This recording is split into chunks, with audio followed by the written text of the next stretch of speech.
मेघालय के एक गांव रंगजरटेह में कालिकाई नाम की एक महिला रहती थी। यह गांव नौ कालिकाई वाटरफॉल के ऊपर स्थित है। कालिकाई का पति लोहार था और वह सिलेहट तक लोहे का सामान ढोकर अपनी रोजी रोटी कमाता था। लेकिन एक दिन वह अपनी यात्रा पर मर गया और कालिकाई अपने नन्हे बच्चे के साथ अकेली रह गई।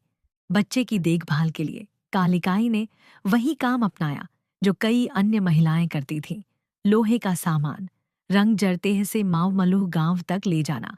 बच्चे को वह दूसरों के पास छोड़कर अपने काम पर जाती थी।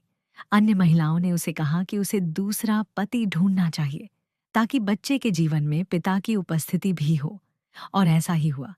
लेकिन जिस आदमी से उसने विवाह किया वह जलन और स्वार्थ से भरा था। उसका नया पति बच्चे पर कालिकाई का प्यार देखकर जलता था और बच्चे से नफरत करता था। एक दिन जब कालिकाई अपने रोजाना के काम पर गई थी, उसका स्वार्थी पति ने उसके नन्हे बच्चे की हत्या कर दी। उसने बच्चे के शरीर को काटा, मांस को पकाया और फेंक दिया। हड्डियां और सिर उसने अलग फेंक दिए, लेकिन उंगलियां भूल गया। थकी और भूखी कालिकाई घर लौटी और सब कुछ खाली पाया। उसने सोचा कि शायद बच्चा किसी पड़ोसी या उसके पति के पास होगा। भूख और खाने की खुशबू ने उसे पहले भोजन करने पर मजबूर किया।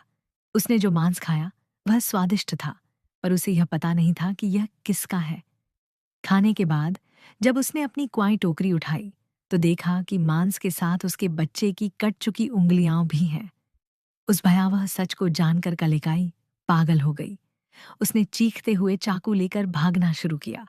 कोई उसे रोकना चाहे तो वह उन पर चिल्लाती और दौड़ती रही। आखिरकार वह उस किनारे तक पहुंची जहां से वाटरफॉल गिरता था और अपने जीवन का अंत कर दिया। नौह का मतलब खासी भाषा में कूदना होता है।